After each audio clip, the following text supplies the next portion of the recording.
get your mind together.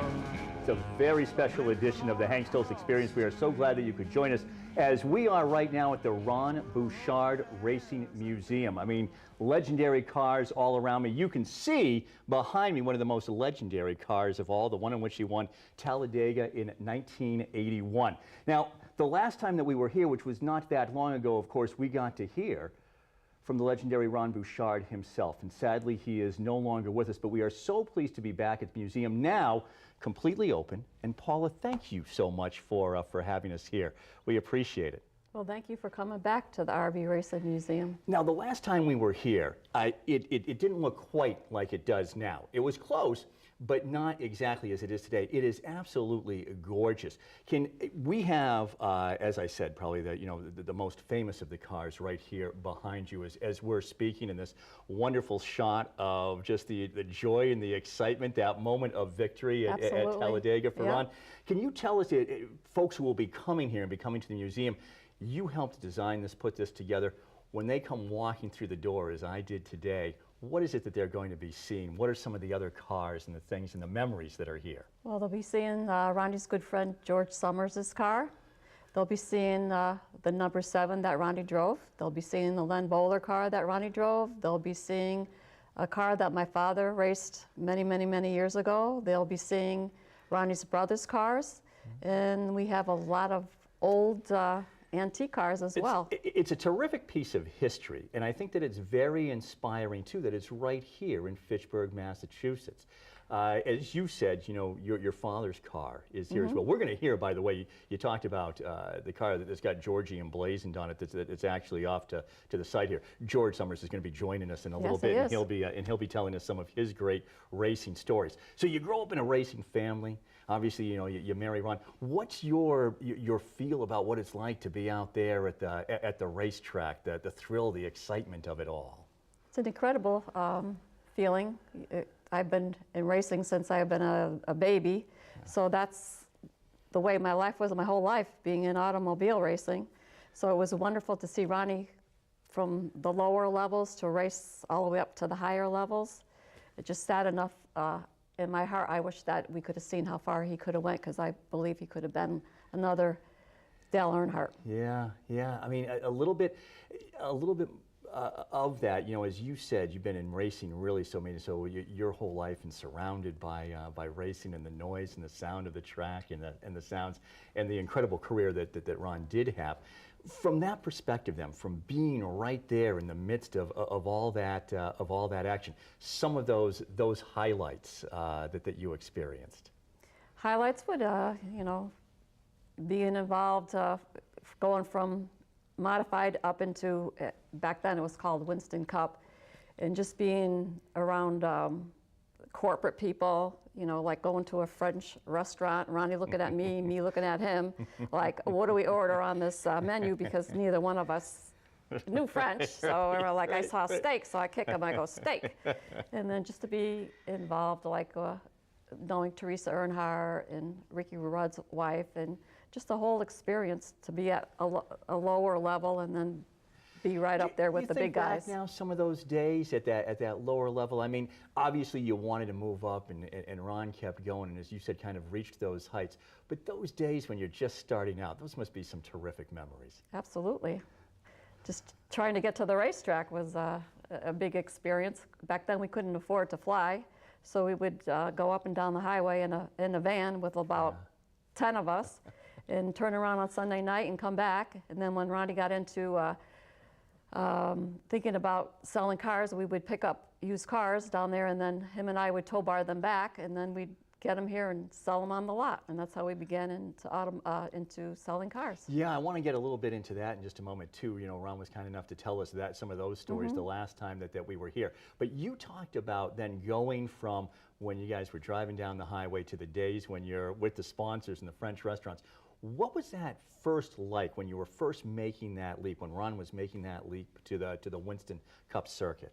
Well, back then, us Northerners weren't, you know, too easily accepted down there, but as you know, Ronnie had a wonderful personality, and his charm just, you know, he just fit in very easily. Truly larger than life. Yeah. Absolutely. And just the whole time that you knew him. But in a sport in which there were plenty of characters and plenty of stories and plenty of people who were larger than life, and yet he really was the brightest light in the room. Yes, absolutely, he was. Yeah. A little bit, if you could, about how you put all of this together. Who kind of came up with the idea for the Racing Museum and wanted to see it, and how you brought it to fruition? Oh, well, Ronnie never had any of his memorabilia ever displayed. I never had it in our house. I was just not into that. So we kind of like had it all gathered in one place, and then this building became available.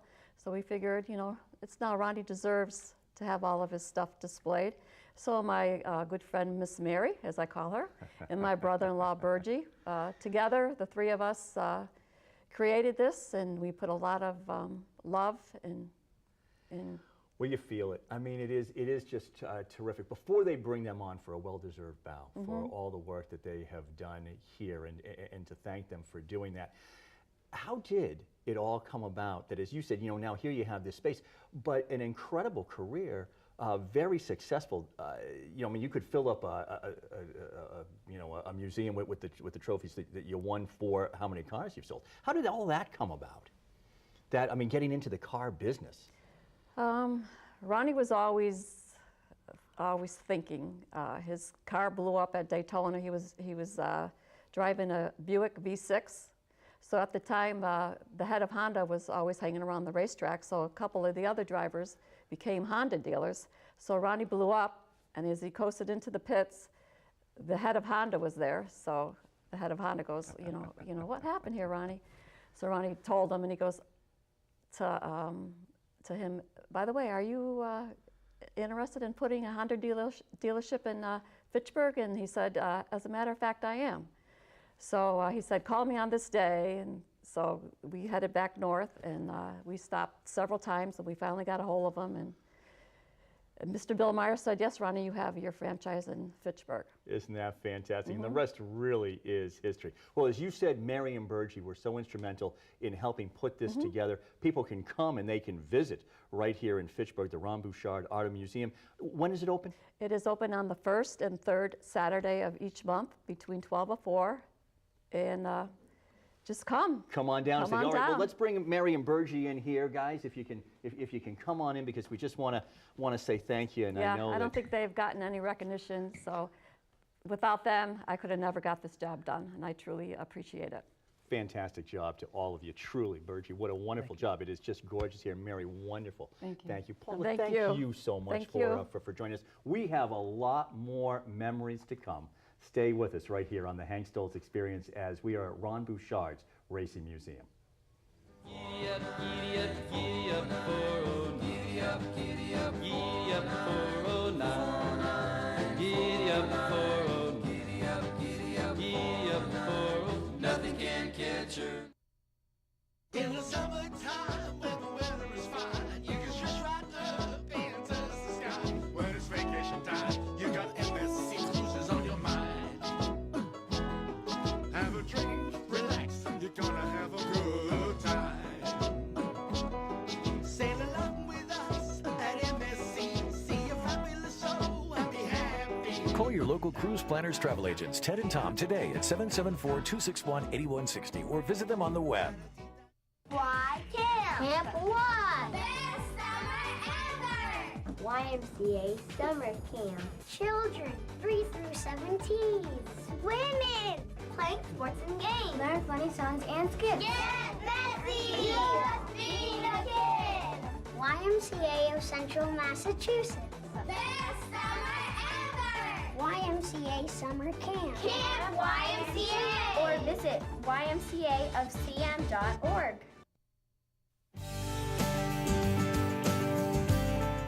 Welcome to We Hear You. Today joining us is Dr. Christine Corley from the Hearing and Balance Centers of New England. Dr. Corley, thank you for being here. Tell our viewers why treating hearing loss is so important. So we now know that hearing loss, even a mild hearing loss, increases your risk of developing dementia by 200 to 500%. And is there anything people can do to reduce this risk? Yes, recent studies have indicated that available treatment options can completely reduce the risk of developing dementia. And how can our viewers reach us for a free hearing evaluation? We have offices in Worcester and Holden. You can call us at 508-753-8155 or visit us online at www.hearingandbalancene.com. Well, thank you, Dr. Corley. And join us weekly for our We Hear You public service announcements, providing education and information for those of us here in Central Massachusetts.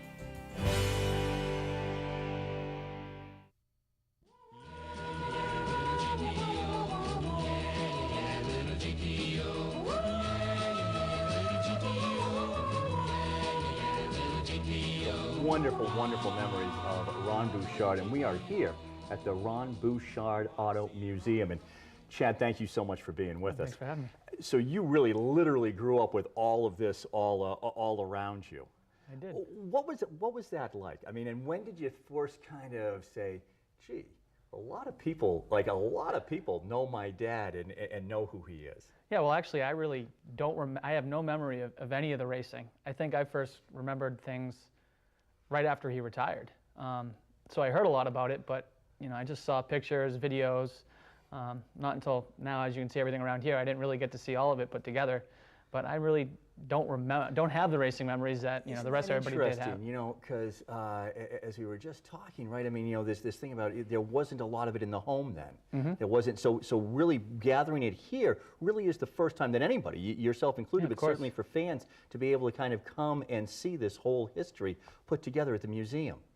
Wow, that's tremendous. What you obviously, I mean, you know, growing up with your dad, and again, I mean, everybody who I'm sure came up and you stood there while, you know, they'd come up and tell them stories and say when they saw it, you know, tell their memory of seeing Talladega or whatever. How about you and the racing bug, or you and cars in general? And clearly, you have a lot to do with the dealership, so you have the bug to kind of market and sell them. Yeah, of course. I really never got into the racing. I got into cars. I liked. I dragged a little car that I had, an Integra, but I never got into racing. To me, it didn't really appeal to me. I kind of thought it was boring to race. So I got into golfing. My dad, when he was done racing, he played with Georgie Summers and some of his other friends. So I thought that was really cool. That was a good way for me to spend time with my dad. You know, he was busy. He was out the door before I went to school, and he was coming home from work after I got home from school. Your father, it seems to me, had one of those personalities where a lot of people are watching, they go, yeah, they play golf. He got into golf, fair to say, right? Of course. And there was a lot, I mean, he had one of those personalities where he really got into things and went it. But now you talk about your golfing as well. Part of the legacy now for Ron Bouchard and for the charity that you're putting together or involved with in his name is going to be a golf tournament coming up. Yeah, I played professionally for 6 years after I left college with the support of my mom and dad, which was tremendous. It's hard to do without support. Yeah. It's kind of, you know, it's probably the second hardest thing to do to try to get into other than racing, because it's so expensive and there's not much payoff unless you get to the top. But, you know, between that and just, you know, I think golf for my dad was about people. It was a sport where you weren't just sitting in the car by yourself. You had 3 or 4 other people to play with. You had, you know, people to talk to at tournaments, and it was a social thing for him. So something that he loved, and I'm lucky enough to bring some of my friends that still play professionally in to hit tee shots on par 3s and par 5s. And, you know, we have good friends. Our friend Russ Conway, who brought a ton of Boston Bruins memorabilia in, and Mary's been helping my mother take care of the tournament as well. And it's really been great. And so this is going to be coming up now on June 4th? No, June 6th. June 6th, Monday, June 6th. Right, Monday, June 6th. So it's going to be coming up on Monday, June 6th. Where's it going to be held? What can people expect? It's going to be held at Oak Hill Country Club. We've been members there for about 6 or 7 years. Our good friend Jim DeRoge has helped us set up RB Racing Charity.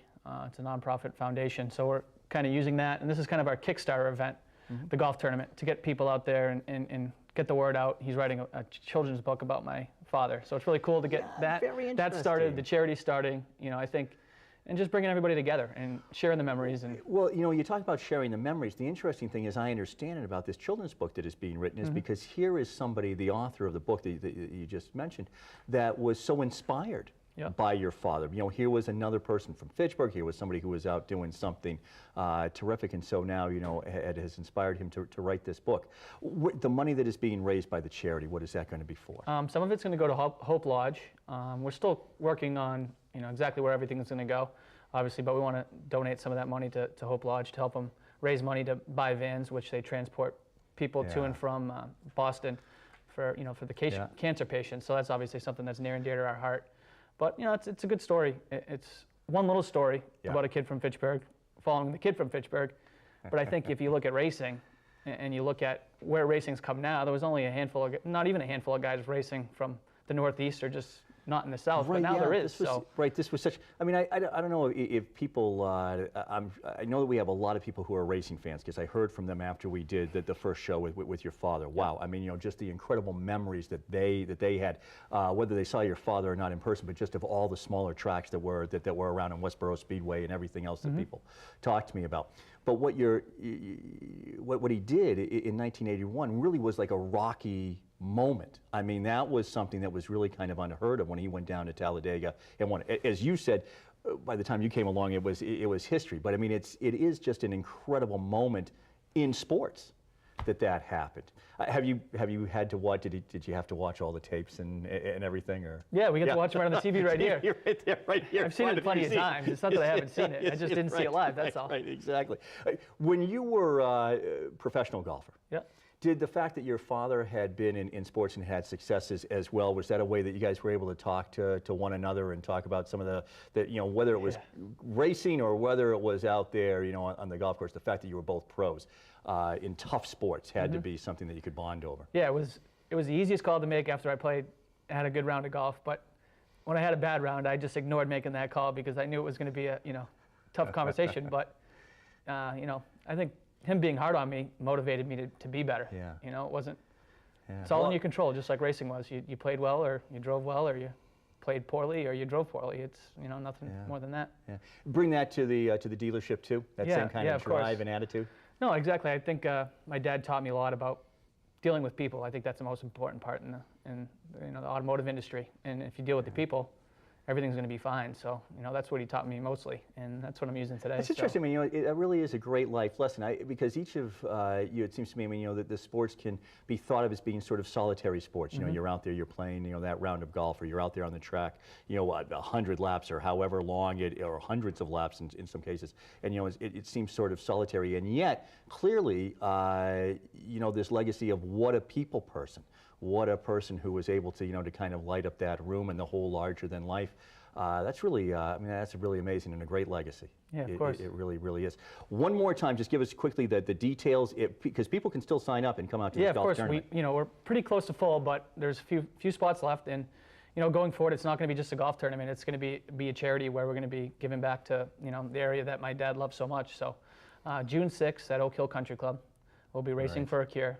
Raising money, racing for a cure. That's kind of our slogan. And people will be able to come out, and there might be a few of your friends who are stopping by. Yeah, of course. We're going to have some pros hitting drives, like I was saying, and some really cool raffle prizes and a good dinner at a great venue. So it's something we're really excited about. We put a lot of time and effort into it. So I think everybody will enjoy it just like we will. Fantastic. Great. Congratulations putting all of that together. Hey, coming up, we have got some incredible racing stories for you. George is going to be with us. You don't want to miss this. As a matter of fact, we'll show you his car as well, and that is all on the way on the Hank Stolz Experience.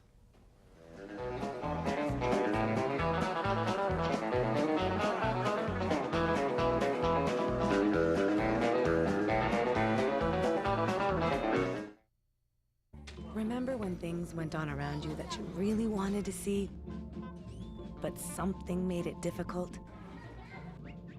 Well, you'll still find that problem today on most river cruise lines, because their beds face a wall. At Avalon, we designed our rooms so our beds face the window, giving you the best views in all of river cruising. Better views, bigger rooms, fewer people on board. That's the difference between river cruising and Avalon River Cruising. I'm Lisa Conner from the Hanover Theatre. Join me every Thursday during Worcester News Tonight at 10 p.m. for the Hanover Theatre This Week. Discover the magic of Broadway, music, and more at one of the world's top theaters, the Hanover Theatre, right here in Worcester. Catch all the excitement with Dan Kenny and the Go Fish crew on Saturdays at 6 a.m. For more information about the show, go to www.gofishdan.com. I'll take this just about any day. Prime Time on Charter TV3 is hosted by attorney Nick Kalsis, a leading Massachusetts authority on elder law and related legal issues. Join us as we review medical issues, legal matters, financial perspectives, personal needs and estate planning, as well as political issues and current events. Knowledge is power. Primetime brings you information that empowers you to live independent and dignified lives. Watch Primetime Mondays at 9:30 p.m. on Charter TV3. You can't get Worcester weather from a Boston TV station. The sun could be shining in downtown Boston, but the weather could be very different here in Worcester. People tell me all the time how much they count on our weather forecast, and we know how important that is to our Worcester News Tonight viewers. Each weekday, we'll give you your weather, your 10-day forecast for right here in Worcester, only on Worcester News Tonight. Worcester's only local forecast, weeknights on Worcester News Tonight. Go Speed Racer, go Speed Racer, go! He's off and flying as he guns a car around the track. He's jamming down the pedal. At Ron Bouchard's Racing Museum, and what a great time that we're having. Absolutely beautiful. Make sure that you come on down and that you check it out. Right now, as you can see, we're in front of the number 21, and George is the man who drove it. For how many years, George, did you drive this car? This car here, I only drove it for a few years, but I actually raced for 31 years. 31 years, Yeah, long time in the racing business. You better believe it, yeah. Ron Bouchard, of course, Ron Bouchard Racing Museum. Your face is up on the wall. Your car is here in the museum. Tell me a little bit about the first time then that you would have seen Ron Bouchard at a track and the first time that you saw him behind the wheel. I had never met Ron before, and he had raced at a few other racetracks, and he came to Seekonk. He was only like 16 years old. And he said to Mr. Vendetti, he said, who's the hot dog down here? And Mr. Vendetti said, that 31 car over there, son, when you start beating that car, you'll win races here. And so every time I got ready to go out to practice, he's sitting there waiting for me, and he followed me and chased me, and I let him under him, and he'd get on the outside of me, and we'd race each other. And when I come in, the fellow that I was driving for, this Ken Curley from Mendon, Mass, he said, you know, we're not running a school for that kid, you know.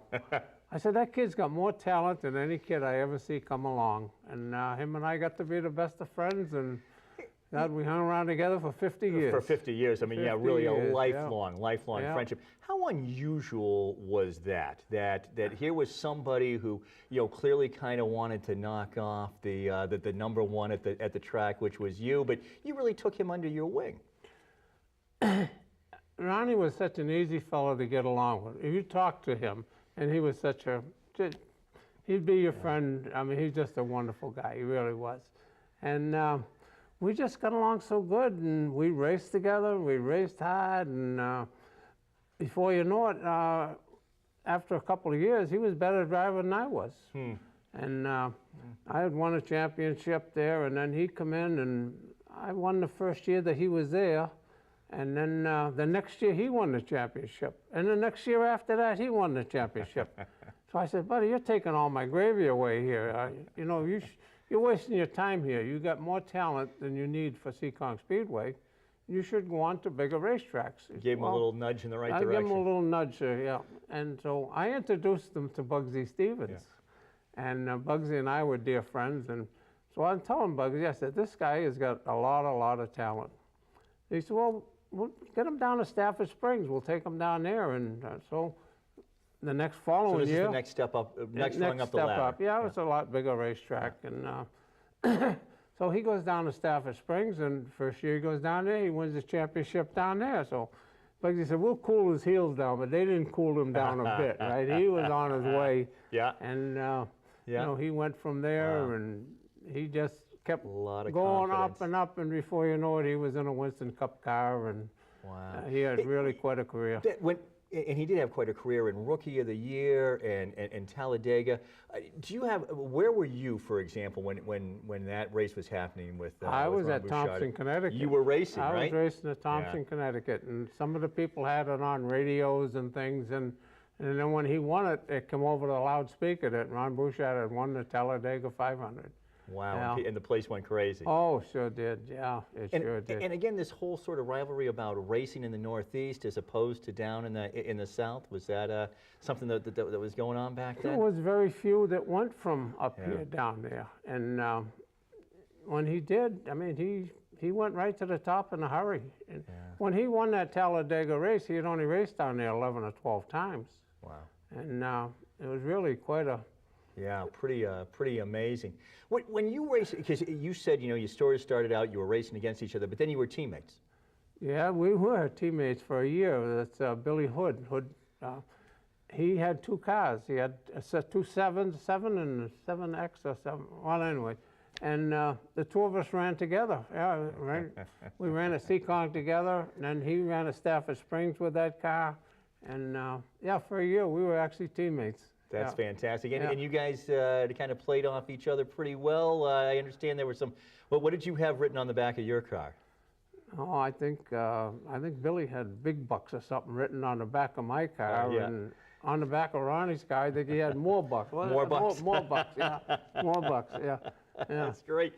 When you think back on those days, I mean, those are obviously some great memories. 31 years too that you were racing, just some great memories. And one of the things that we were hearing earlier was that it really is a people business. It really is about all the people.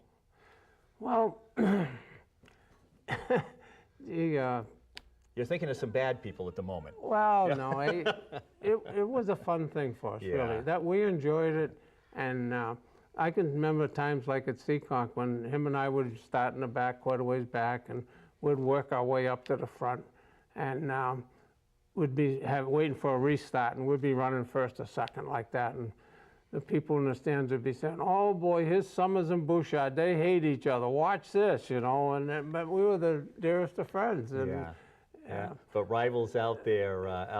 Actually, now one of your nicknames did become Gentleman George. Yeah, it became Gentleman George. Yeah, it became that because I had won a couple of weeks in a row, and I was going for my 3rd win, and I come in and I got in a little too hot, and I hit a guy, and he went squirrely up the track, and I went down the backstretch. I took the lead, and I said, if I got a race like this, I don't want to race. I waved him back by me, and we had like 10 more laps to go. And I said, I'll get him, but I never did get him. I finished second, and that's where the name Gentleman George came from. Yeah. Here we are at the Ron Bouchard Racing Museum. Your car is here. All of these wonderful memories are here as well. How do you feel when you come walking in and you see all of this? It brings back a lot of memories. So many memories. All the years that we did race together, and then when he went down south, and him and I traveled together a lot. We used to take trips to Florida. We went to Florida several times together, and even on his boat, when he had his boat. And you retired, you started to golf, then he started to golf? Yeah, that's another story, that golf story.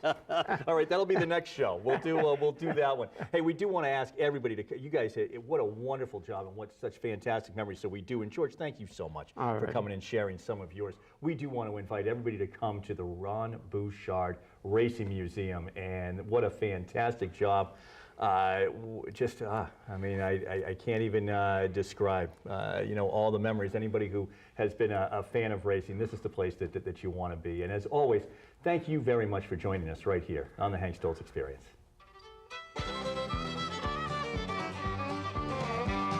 A lot of people ask me, Ron, now which track is your favorite one? I can't say that there's just one course for me. I like my racing long and fast, where the banks are high and there's room to pass. Super tracks are where I'd rather be. I like Darlington and Michigan, Charlotte and Daytona, Atlanta and Talladega too. Their reputation's well deserved, they're tough to tame and hard on you, but I'm gonna beat them all before I'm through.